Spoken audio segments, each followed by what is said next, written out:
은혜가 넘치는 귀한 찬양 감사합니다. 이제 성경 말씀을 봉독하겠습니다. 오늘 우리에게 주신 하나님의 말씀은 구약 성경 역대하 33장 1절부터 9절까지의 말씀입니다.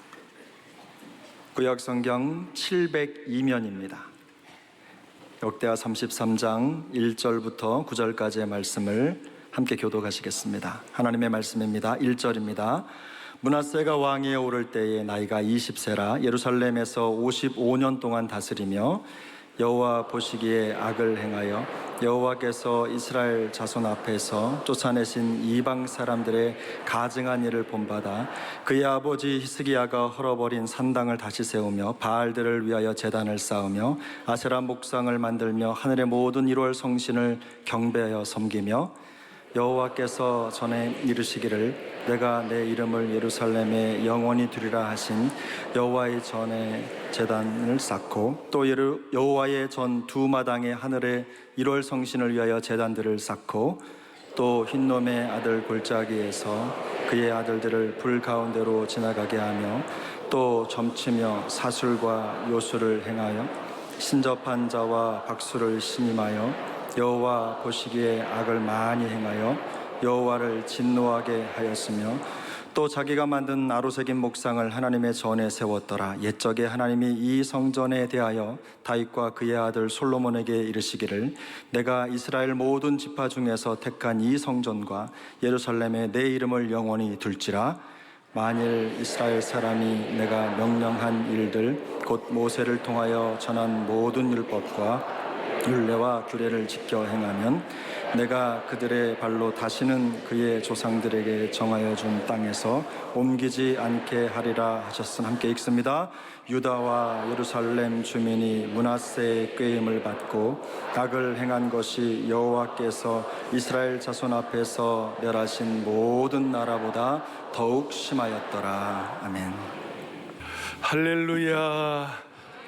정말 우리 찬양대와 같이 우리 살아계신 하나님 앞에 높은 영광을 올려드리기를 바랍니다.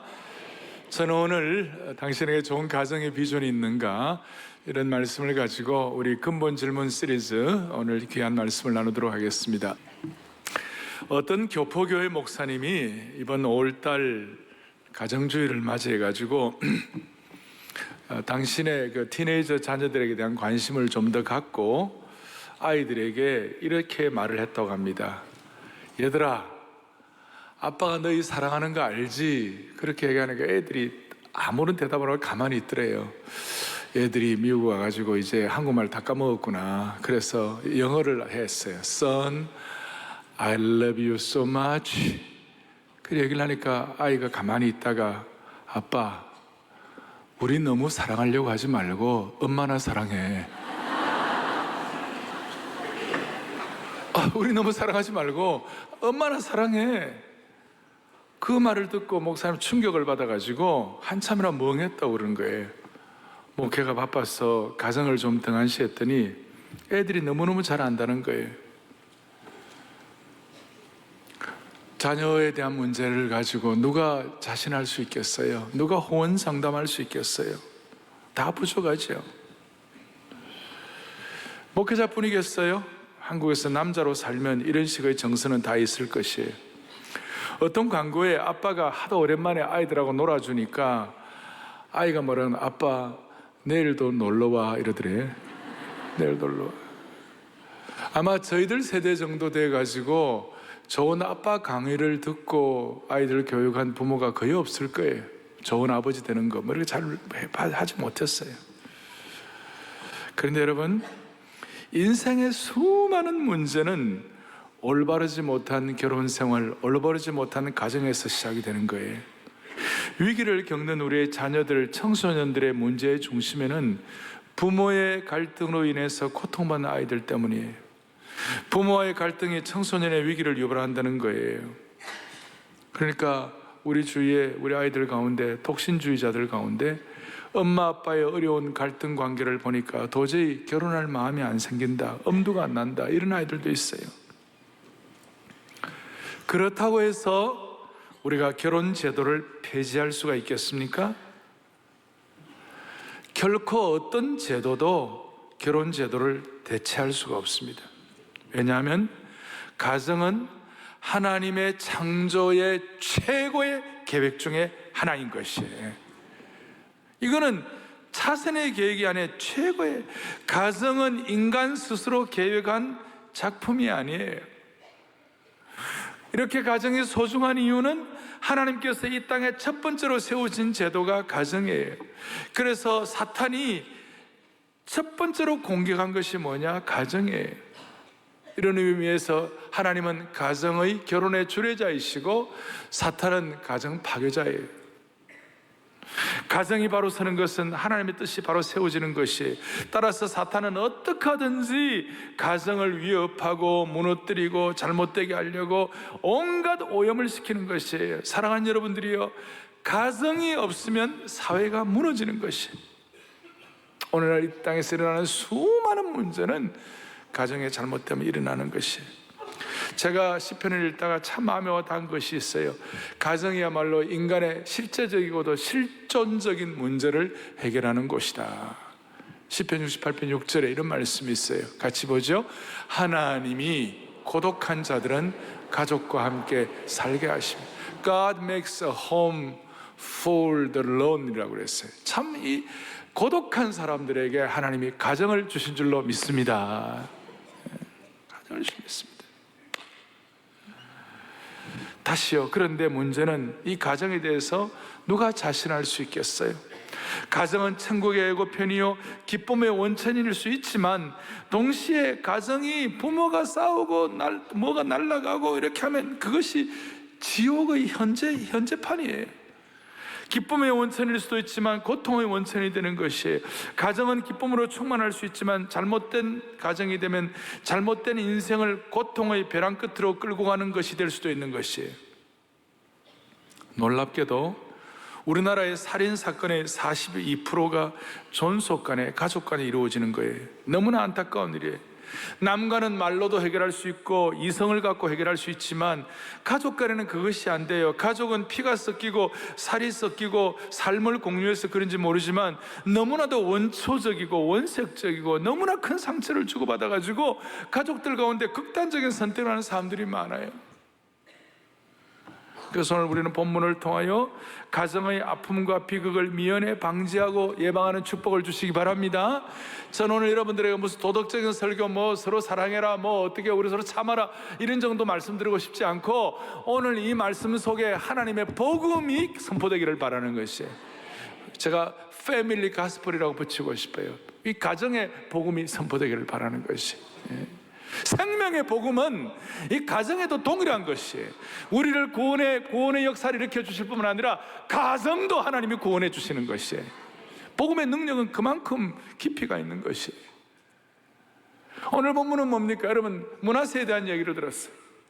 므낫세가 12세에 등극했다고 그랬어요. 그리고 2절에 보니까 므낫세가 하나님 보시기에 악을 행했다고 그랬어요. 그래서 오늘 첫 번째 주제가 뭐냐면 믿음 있는 부모, 믿음 좋은 아버지, 그런데 불량한 자식이에요. 그 아버지 히스기야는 25세에 등극해가지고 나라를 29년인가 통치를 하고, 그 다음 그 히스기야는 하나님 보시기에 선과 정의를 해서 앞에 보면 너무나 대조가 돼요. 히스기야는 너무 잘했는데 자식은 너무 엉터리였어요. 히스기야가 얼마나 잘했는지 32장 33절 읽어보겠습니다. 히스기야가 그의 조상들과 함께 누우매 온 유다와 예루살렘 주민이 그를 다윗 자손의 묘실 중 높은 곳에 장사하여 그의 죽음이 그에게 경외를 포하였더라. 그 아들 므낫세가 대신하여 왕이 되더라. 바로 앞에 나와 있잖아요. 너무 잘해가지고 이스라엘 백성들이 히스기야의 죽음, 아버지 히스기야의 죽음에 대해서는 경의를 표하였더라. 그래서 높은 곳에 장사를 했더라. 근데 반대로 오늘 2절에 그 아들 므낫세는 하나님 보시기에 악을 행했더라. 그 전에 히스기야는 29장에 보니까 하나님 보시기에 선과 정의를 행하였더라. 그리고 므낫세가 얼마나 엉터리였냐면 오늘 이제 뒤에 므낫세가 악행을 행한 것이 쭉 나와 있어요. 그 아버지 히스기야가 헐어버린 산당들, 우상들을 다시 세우고 바알들을 위하여 제단을 쌓고 아세라 묵상을 만들고 해와 달과 별을 숭상하고, 특별히 5절에 보니까 성전 안팎마당에 하늘의 별들 일월 성신을 섬기는 것, 태양신을 섬기는 것, 다시 그걸 갖다가 막 강조를 하고, 당시에 최대 제국 중에 하나는 이집트도 라 태양신을 섬기고, 또 아수르와 바벨론은 조로아스터교, 배화교, 그게 뭐예요? 불과 그 다음에 태양을 섬기는 것이고, 저 일본도 저 일본 일장기가 태양 아닙니까? 그게 뭐예요? 아마데라스 오미카미 천조 대신이에요. 그 다 근저에는 태양신의 이 흔적들이 다 있는 거예요. 태양신. 그러니까 삼남한 산 가운데 그래도 제일 와 닿는 게 태양이니까 눈에 보이지 않는 하나님이 아니라 눈에 보이는 거 딱 잡히는데 그 태양이라는 것이. 그래서 무슨 일이면 6절에 보세요. 또 흰놈의 아들의 골짜기에서 그의 아들들을 불 가운데로 지나가게 해갖고, 얼마나 못되고 그렇습니까? 흰놈의 아들, 흰놈의 골짜기에서. 우리가 대학부 시절에 성경에서 백인들만 사는 데가 어딘가? 흰놈의 골짜기. 그런데 그게 문제가 아니고, 거기에서 말이냐, 점을 치고 사술과 요술을 행하고 애들을 제물로 바치고 신접한 자와 박수에게 묻고 그들의 말을 믿으며 그들로 하여금 하나님의 노를 격발하게 만드는 거예요. 9절 보세요. 오늘 여러분들 다 맞은 9절이네. 9절에 보니까 유다와 예루살렘 주민이 므낫세의 꾀임을 받고 악을 행한 것이 여호와께서 이스라엘 자손 앞에서 행하신 멸하신 모든 나라보다 더 심했다. 다른 나라보다 더 못되게 굴었다. 제가 이 본문을 읽으면서 쇼크를 받은 거예요. 아버지 히스기야는 그렇게 잘했는데 아들 므낫세는 마치 아버지의 행적에 먹칠을 하기로 결심했다는 듯이 아주 행위가 필연적이었어요. 아버지의 동상을 망치를 들고 깨는 것 같은 그런 행동을 하는 것이, 오죽하면 이스라엘 자손 앞에서 멸하신 모든 나라보다도 더 못되게 했다. 얼마나 안타까운 일인지 몰라요.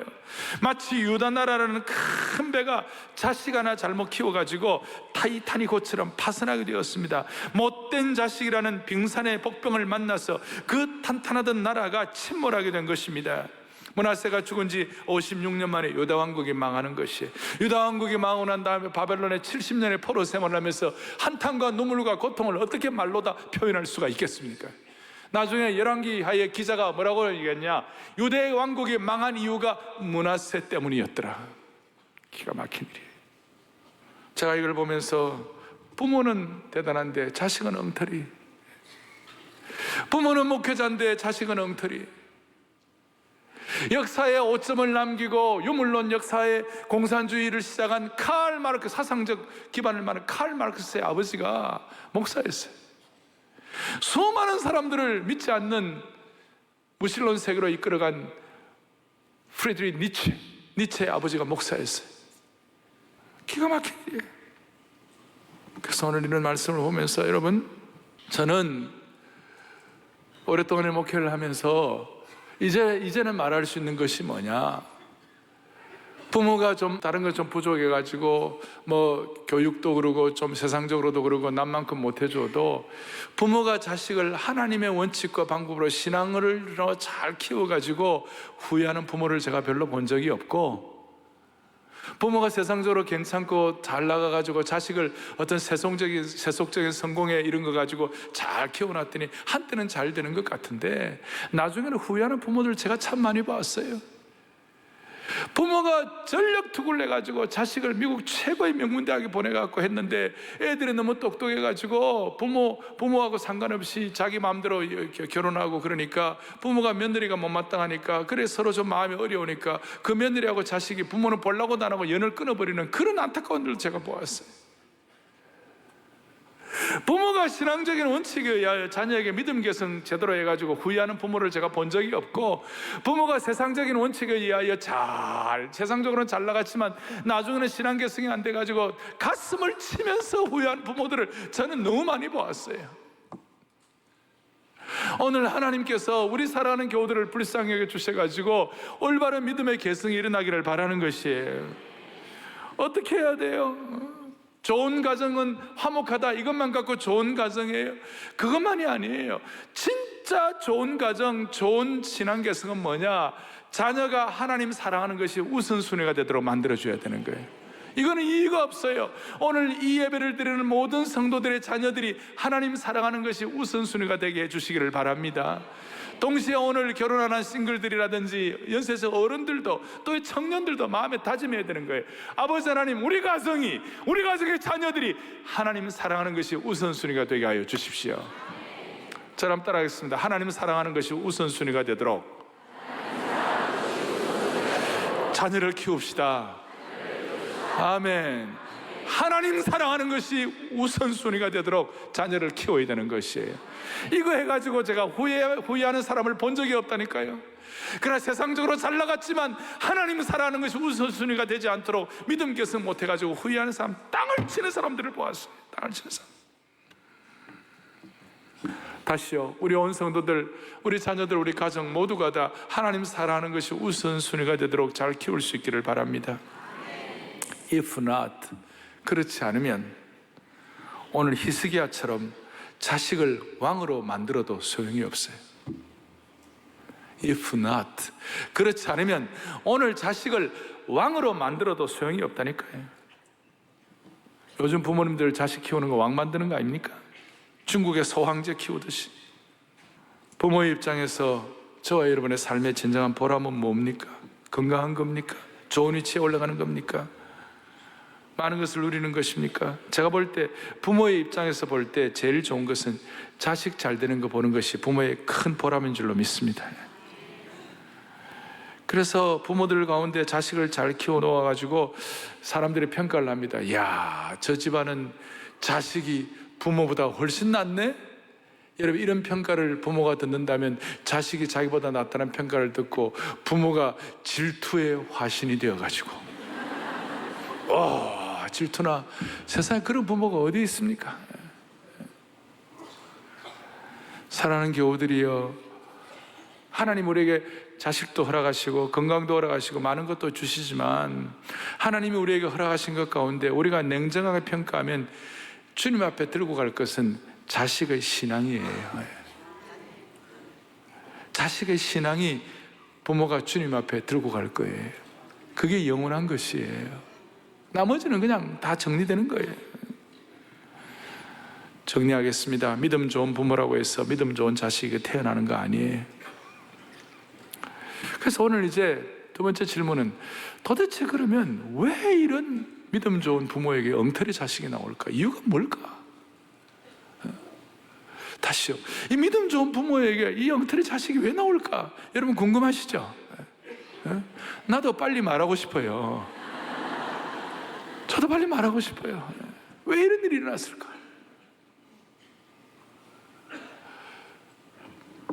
아버지 히스기야가 39살이 되었을 때 하나님께서 히스기야 보고, 야, 넌 너무 이 땅에 사는 것이 힘들고 고생 많이 했으니까 이제는 삶을 정리하고 천국으로 오라. 이제 하나님 그렇게 이제 요구하셨어요. 그러니까 히스기야가 네, I'm coming 그러면서 하나님께 간 게 아니고, 하나님 그래도 39살은 너무한 거 아닙니까? 나 좀 더 살게 해주세요. 근데 그 당시에는 40대 초반 정도가 평균 롱저베티, 평균 인간 수명이에요. 그리고 그때 1년은 지금보다 훨씬 길어요. 요즘은 너무 운송수단도 발달하고 세상이 발달하니까 1년이 빨리빨리 지나가지만 옛날에는 1년이 참 길었어요. 할 일이 뭐 있겠어요? 스마트폰이 있어요. 텔레비가 있어요. 아무것도 없고 책이 제대로 있어요. 그러니까 1년이 무지무지하게 긴 거예요. 그래가지고 그 40년을 살았으니 하나님께서 고생 많이 했으니 또 왕하느라고 왕노릇 하느라고 얼마나 애많이 썼냐. 그래 오라 그러니까 오라 그러니까 하나님 나 좀 더 살려달라고, 하나님 살려달라고. 그리고 대성통곡을 하고 주님 살려달라고. 여러분 이러면요 하나님도 가끔 양보할 때가 많아요. 양보. 그래서 하나님이 몇 년을 더 살려주셨어요? 히스기야를? 사라의 교들 훌륭해요, 그죠? 15년을 더 살려줬어요. 15년 감사한 일이에요. 그 15년 더 살려주기 어떻게 하면 선지자 이사야를 보내가지고 죽을 병에 걸린 그 히스기야의 환부에다가 무화과를 반죽을 해가지고 무화과를 반죽에 발라가지고 15년을 더 살게 했어요. 또 이 말씀 듣고 무화과 반죽을 해가지고 갖다 발라가지고 다 살려달라고 그러면 안 돼요. 그거는 하나의 도구였어요, 도구. 여한 15년을 더 살려줬어요. 근데 오늘 본문에 보면 뭐라고 나와 있습니까? 므낫세가 왕위에 오를 때 나이가 몇 살이라고요? 12살. 그래 물어보겠습니다. 므낫세가 언제 태어난 거예요? 므낫세가 히스기야 왕이 15년 더 사는 기간 동안에 태어난 것이에요. 맞습니까? 그러니 히스기야 입장에서는 므낫세가 늦둥이에요. 늦둥이에요. 그러니까 늦둥이가로 태어났으니까 아버지 마음이 어떻겠어요? 정말 그렇잖아요. 금이야 옥이야 눈에 넣어도 아깝지 아니하고 금지 옥엽처럼 키운 거예요. 저도 보면 저희 집안에 4형제인데요, 저하고 둘째까지는 아버지가 강하게 출행하는데 넷째는 조금 여유를 주는 것 같아요, 제가 보니까.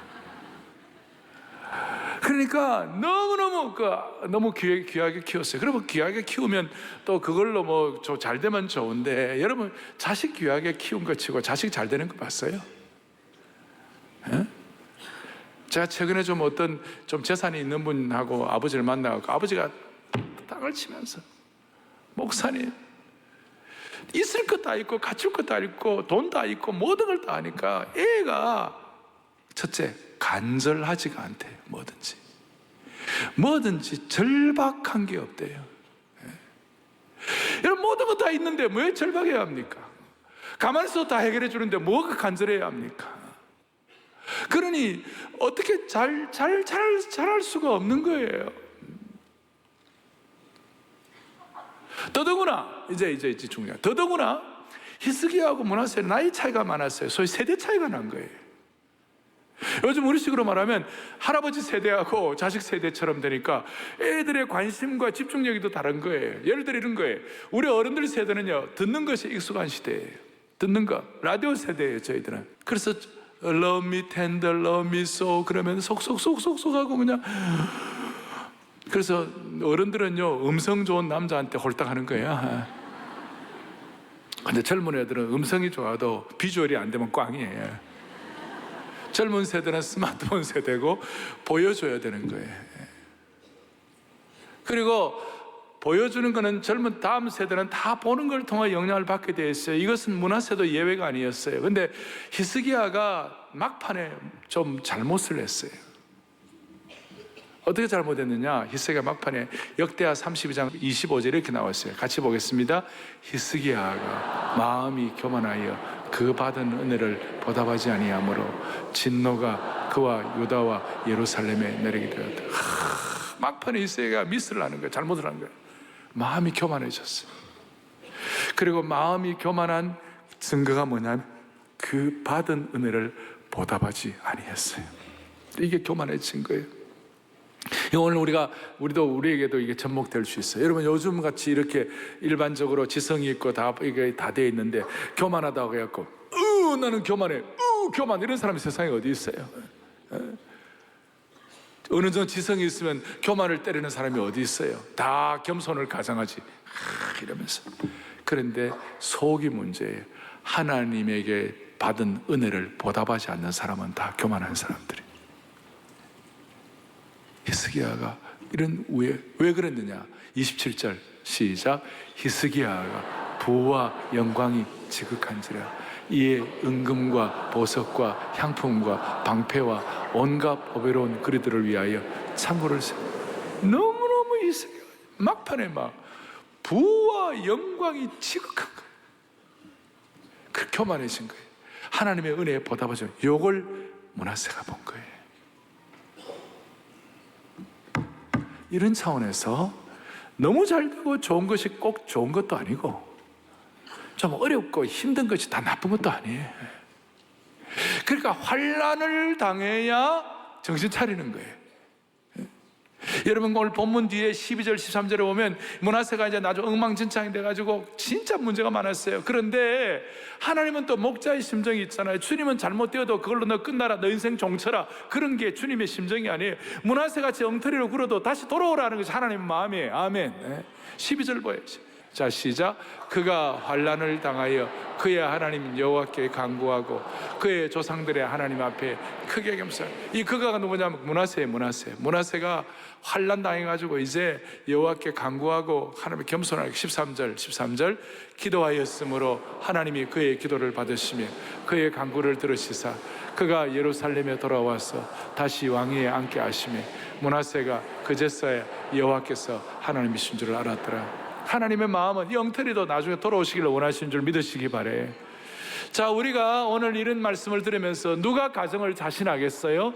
누가 내 자녀 교육 제대로 됐다고 큰 소리 칠 수 있는 사람 누가 있겠어요? 아무도 그런 사람은 없어요. 우리는 정말 주님 앞에 납작 엎드리는 거예요. 하나님, 내 자녀 교육만은 내 마음대로 안 되오니 주님 도와달라고. 그렇다면 오늘 이 말씀 속에 우리가 영적인 진리, 복음적인 진리를 어떻게 개발해야 합니까? 사랑의 교회 모든 사역은, 사랑의 교회 모든 믿음의 계승은 오늘 한국교회 또 우리 모두의 마음속에 그리스도인들의 가정마다 앞으로 자녀를 교육할 때 자녀 교육은 단순히 자녀 교육이 아니라 자녀 교육을 선교하듯이 해야 할 줄로 믿습니다. 이것은 오늘 믿음의 공식이에요. 오늘 저와 여러분이 가져야 할 것이에요. 다시 한번 사랑의 교회 모든 자녀들, 우리 손자들, 우리 청년들, 젊은이들 모든 사람들에게 드려야 할 것은 뭐냐? 사랑의 교회에 속한 모든 믿음의 가정들마다 자녀 교육을 할 때 선교하듯이 하게 하여 주시옵소서. 왜 제가 오늘 이 선교를 얘기하느냐 하면 전도와 선교는 달라요. 전도는 이웃에게 복음을 전하는 것이라면 선교는 언어와 문화가 다른 종족에게 복음을 전하는 거예요. 좀 이제 깊이 있는 분들은 이게 무슨 말인지 알아들으셔야 되는 거예요. 예? 지금 Z 제너라고 그러는데 Z 제너레이션, 우리 지금 밀레니엄 세대뿐만 아니라 지금 새로 태어난 애들은요 완전 별종이에요. 다시요, 언어와 문화가 다른 세대에 전도하는 것이 선교예요. 우리가 다음 세대는 선교하는 마음으로 이거 하지 않으면 믿음 계승 잘할 수가 없어요. 그래서 랠프 윈트라는 현대 선교에 대해서 그 선교의 중요한 문을 열었던 선교학자가 있어요. 이분이 뭐라고 얘기하느냐? 예루살렘 그 1세기에 선교할 때에 제자들이 선교할 때 너희는 가서 저의 제자를 삼는데 성령이 임하실 때 예루살렘과 온 유대와 사마리아와 땅끝까지 내 증인이 되리라 그랬잖아요. 근데 그걸 지정학적으로 구분하지 말고 문화와 언어의 차이를 기준으로 다시 정리해야 한다고. 그래서 예루살렘이 뭐냐? 그러면 그 당시에 예루살렘이 있죠. 오늘 이 시대의 문화와 언어가 다른 이 시대의 예루살렘이 뭐냐? 예루살렘은 교회에는 다니지만 구원의 확신이 없는 자들에게 복음을 전하는 것이 예루살렘이에요. 선교적 마인드. 쉽게 말하면 모태 가정에서 태어났는데 아직까지 구원의 확신이 없는 우리 자식이 있다면 얘네들이 예루살렘이에요. 얘들이 예루살렘에 있는 거예요 지금. 두 번째로 예루살렘 다음에 유대, 동일한 언어와 문화 속에 가까운 이웃에게 복음을 전하는 거예요. 그 다음에 세 번째는 뭐냐? 사마리아, 비슷한 언어와 문화권에게 복음을 전하는 것이고, 우리 구체적으로 말하면 우리 동아시아권. 마지막 네 번째는 땅끝이에요. 언어와 문화가 완전히 다른 민족들에게 복음을 전한 거예요.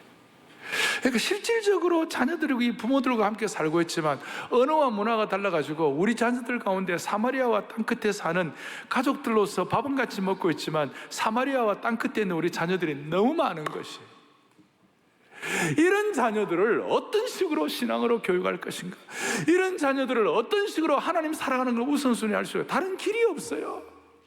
선교적으로 접근하지 않으면 안 되는 것이, 선교의 올바른 하나의 믿음의 계승의 하나의 예표가 구약의 이스라엘 백성들이 13세 되면 여러분들 지금도 이스라엘은 그런 흔적이 있습니다만 성인식을 내요. 성인식이라는 게 뭡니까? 바 미츠바라 그래가지고 토라의 아들, 말씀의 아들 이런 뜻인데 13세가 되면 수많은 하나님의 말씀을 마음에 암송하고 되새기고 이렇게 해가지고 하나님의 말씀을 적용하고 하나님의 말씀 붙잡고 살아갈 수 있는 그 정도의 어떤 나이가 되었다. 그것이 13세 바 미츠바 성인식이었어요. 저는 우리 교회 우리 자녀들이 13살이 되면 하나님 말씀 많이 암송해가지고 중요한 것들을 바라볼 수 있는 영적 안목을 주시기를 바랍니다. 그러니까 10대가 10살부터 17살 때가 너무 중요한 거예요. 어릴 때도 중요하지만 이 10대를 제대로 잘 영적으로 믿음으로 양육을 해야 어긋나지 않는 거예요. 우리 신앙 좋은 집안에도요, 이 10대를 10대 때 제대로 못해가지고 어긋나 있는 그런 자녀들이 얼마나 많은지 몰라요. 우리 아이들이 예루살렘이 아니라 유다와 사마리아와 땅끝에 있는 자녀들이 얼마나 많은지 몰라요. 얘네들을 그야말로 10대 때 말씀으로 바 미츠바 하나님의 말씀으로 잘 양육할 수 있도록 은혜 주시기를 바랍니다. 제가 토요일 비전 새벽 예배 때마다 72구절을 암송하면서 자녀들과 함께 하는 이유가 뭐냐면 얘네들이 믿음과 말씀의 아들이 되게 도와주시옵소서. 말씀의 아들이 되게 도와주십시오. 그리고 18세 되면 선교사로 파송하고 문화선교사로 캠퍼스 선교사로 파송하게 해달라고. 이 쉬운 일이 아니지만 이런 마음을 가지고 하지 않으면 아이들 교육 제대로 못합니다 요즘. 그리고 부모가 좀 힘들어도 우리 부모가 다 본을 보일 수 있다든지 부모가 완벽한 어떤 모델이 된다든지 부모가 완벽한 믿음의 어떤 헌신자가 돼, 이건 쉽지가 않아요. 부모가 저도 힘들어요. 그렇지만 자녀 교육 앞에서만은, 자녀들 앞에서만은 부모가 본을 보이게 하여 주십시오. 근데 부모가 본을 보이려면요, 웬만큼 나 본을 보여보자 막 이렇게 해갖고는 본을 못 보여요. 우리도 사람이고 우리 힘든데. 그런데 부모가 자녀 교육에 있었으면은 부모의 마음이, 나 우리 자녀들의 마음이 선교지야 이렇게 생각하면, 여러분 선교지에 가봐요. 선교지 호텔에 가보시라고. 물도 안 나올 때가 있고 뭐 매트리스도 엉망이고 좀 열악한 그런 환경이 있을 수 있어요. 그렇지만 그 열악한 환경이라 할지라도 선교지라고 생각하면 마음이 푸근해지고 다 용납할 수가 있어요. 자녀 교육도 마찬가지예요. 자녀 교육하는 그 순간만 내가 선교지에서 아이들 선교사 훈련하듯이 내가 좀 해보겠다, 이런 마음 부모가 갖고 있으면 하나님이 그 자녀들을 키워주실 것이에요. 무슨 말인가, 이런 뜻이에요. 제가 처음 개척하고 처음엔 교회 교육시설이 제대로 없었어요. 제대로 된 교회 교재나 자재도 없고 학년에 맞추는 소그룹 공간도 별로 없었어요. 어떻게 할 수가 없으니까 그때 특세를 시작하고 특별새우봉회를 시작하고 특별새우봉회의 말씀과 기도와 찬양의 자리로 우리 아이들을 초대했어요. 유치부부터 대학생까지 한국말 잘하는 애들이나 영어만 하는 애들은 상관없이 특세에 나오게 됐어요. 그리고 특세 끝나고 나면 국밥을 제공하고 그 다음에 학교에 가게 했어요. 새벽에 추우니까 담요를 두르고 학교에 갔어요. 그래서 학교에서 뭐라고 그러냐면, 너는 왜 1년에 똑 2번씩 이맘때쯤 되면 2번씩 담요를 두르고 학교에 나오냐? 왜 담요 두르고 학교에 오냐? 그러면서 아이들에게 심플하면서도 강력하게 제자 훈련을 했어요. 미국 같은 경우는 여름방학이 석 달이에요. 그러니까 석 달 동안 티네이저들 단기 선교로 멕시코도 보내고, 또 어떤 경우는 저 중남미도 보내고, 어떤 경우는 저 아프리카에 4주 한 달도 보내고, 아이들을 선교사 훈련하듯이 그렇게 아이들을 교육을 했어요. 그럴 때 아이들이 잘 자라주고 학교 성적도 좋고 아이들이 좋은 대학도 많이 갔어요. 제가 무슨 좋은 대학 엘리티즘을 말하는 것이 아니에요. 그리고 애들이 선교 다녀와가지고 몇 주 동안 잠도 못 자고 씻지도 제대로 못했지만 What a wonderful short-term mission. 너무 좋은 단기 선교였다고. 그리고 앞으로도 열심히 공부해가지고 가난한 나라를 위하여 의사도 되고, 가난한 나라를 위하여 교사도 되고, 또 힘든 사람들을 위하여 정책도 하고, 그런 꿈을 갖게 해가지고 어떤 풀타임 직업 선교사라기보다도 그야말로 자기들이 갖고 있는 은사대로 학원 선교사, 은사대로 봉사하는 주역이 되도록 그런 꿈은, 선교적인 꿈을 갖게 될 때 아이들이 달라지기 시작하는 거예요. 여러분, 이런 거 없으면 우리 아이들은 쾌락주의에 빠질 수밖에 없어요. 요즘 우리 한국 아이들 조사를 해보니 꿈이 뭐냐 그러니까 여자아이들은 걸그룹 되는 거, 남자아이들은 게임 회사에 들어가는 거. 여러분, 이게 말이 됩니까? 걸그룹이 될 수도 있고 게임 회사에 들어갈 수도 있지만 우리의 삶의 목표가 뭐냐? Life as mission. 우리의 삶이 미션이에요. LAM, Life as mission. LAM, lamb, 어린 양, LAMB, B is 묵음, 똑같아요, 발음이. Life as mission. 아이들에게 이런 식으로 교육을 선교하듯이 하지 않으면 우리 다음 세대는 희망이 없는 거예요. 그리고 아이들 제대로 실학 훈련도 좀 시키고 선교 훈련 좀 시켜가지고 우리 아이들을 적당한 아이들을 키우지 아니하고 하나님 나라를 위한 영적인 특공대, 영적인 별동대로 키워야 되는 것이, 영적인 특공대, 영적인 별동대, 이런 사명과 꿈을 가진 하나님의 사람으로 키워야 되는 것이. 그럴 때 가정마다 아이들 키우는 그 순간은 여러분들의 가정은 선교 센터가 될 수가 있는 것이, 얼마나 귀한 일들이 일어날지 몰라요. 다시 한번 오늘 이 시대에 수많은 우리 자녀들이 사마리아에 가 있습니다. 땅끝에 가 있습니다. 심지어 예루살렘에 있어도, 같이 있어도 구원의 확신이 없는 그런 자녀들도 많이 있어요. 부모의 가슴에 못질을 할 수 있는 가능성이 많아요. 오늘 다시 한번 마음에 다짐합시다. 우리가 세속적으로 잘 키우지 못했다 하더라도 하나님 사랑하는 것이 우선순위가 되도록 아이들에게 말해, 눈물로서, 얘들아, 아빠는 너희들에게 줄 것이 없다, 경제적으로 대단한 것도 없다, 그러면서 눈물로, 가식적인 게 아니라 진지하게, 나는 너희들에게 믿음밖에 줄 수 없다, 신앙계승밖에 할 수 없다, 이거 해주면 여러분 그 믿음 안에 오늘 우리가 고백한 대로 찬송과 존귀와 영광과 권능과 부요와 지혜와 힘이 들어있는 것이에요. 그 안에 다 들어있는 것이에요. 저도 어릴 때 서울 올라올 때 아무것도 없었어요. 우리 아버지가 봉투를 하나 줬어요. 봉투. 저는 그 안에 얼마나 들었을까? 부산에서 기차를 타고 저 삼낭진쯤 와가지고 열어보니까 돈은 한 푼도 없고, 너는 왕같은 제사장이야, 그래 거룩하게 살아라, 네 마음대로 살지 말고, 베드로전서 2장 9절 10절 아버지 씀.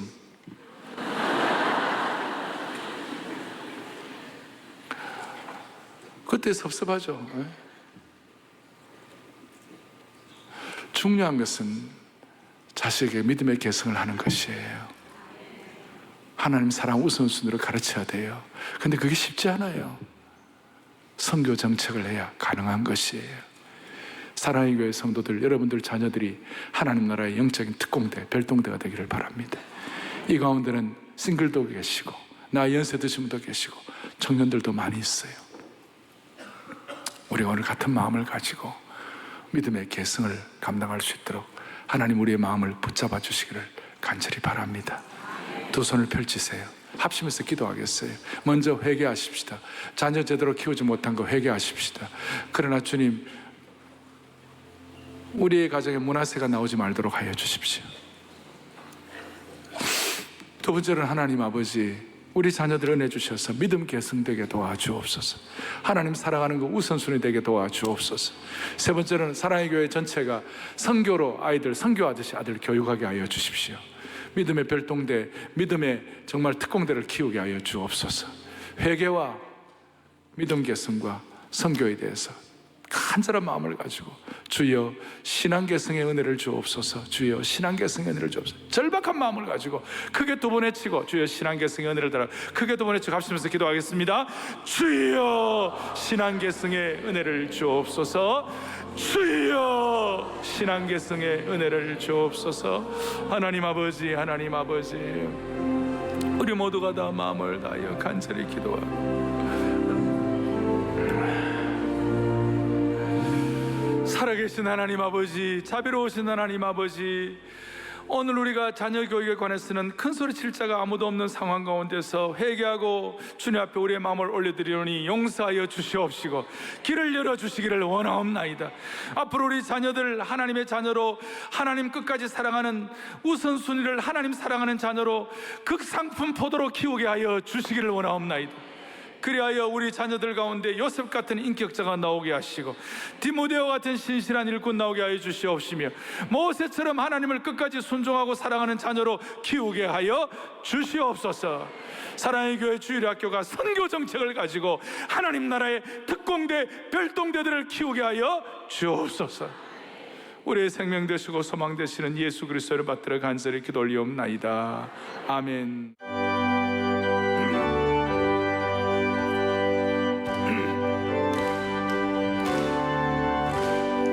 나의 죄를 씻기는 예수의 피밖에 없네. 다시 정케하기도 예수의 피.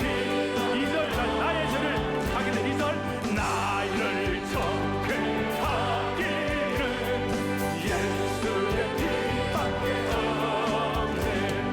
사죄하는 증거로 예수의 피. 3절 나의 죄송하기는 나의 죄송하기는 예수의 피밖에 없네. 나의 통로 없으니 예수의 피. 예수의 피 달려오네. 예수의 피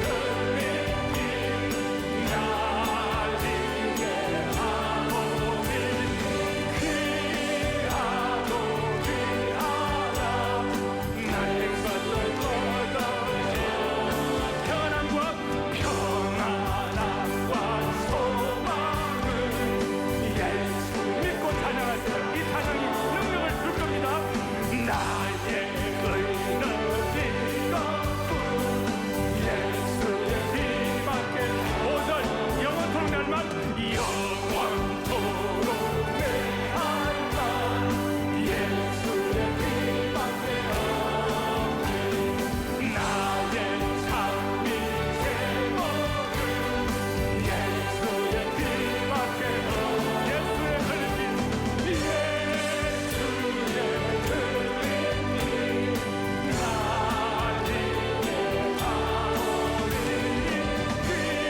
귀하도 귀하다.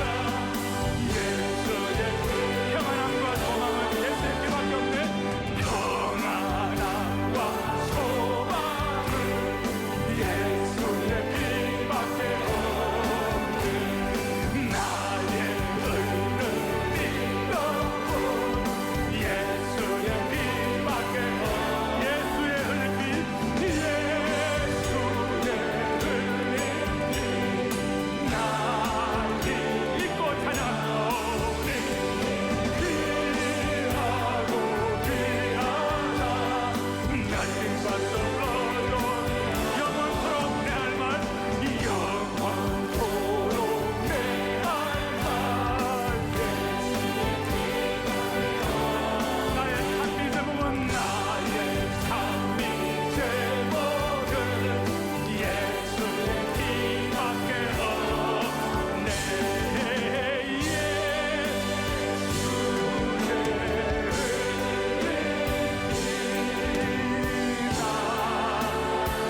믿고 찬양하세요. 모든 기도의 제목에 올려놓으니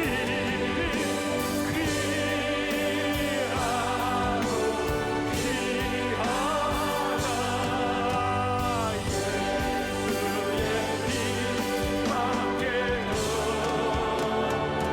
이 예수님께 찬송과 존귀와 영광과 권능 올려드리겠습니다. 찬송과 존귀 영광과 권능 부여와 지혜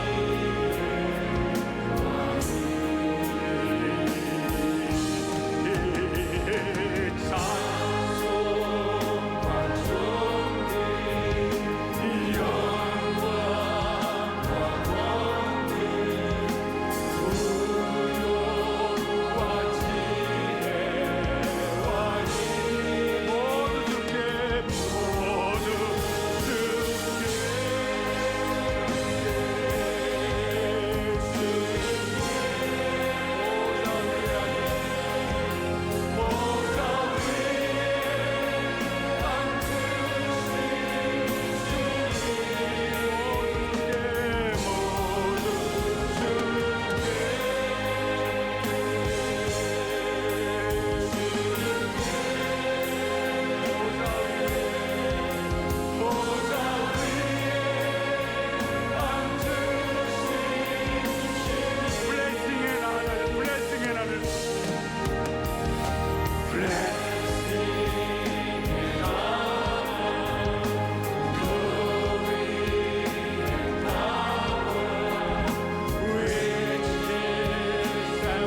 지난 13일 태신자를 위한 기도회가 은혜채플에서 진행됐습니다.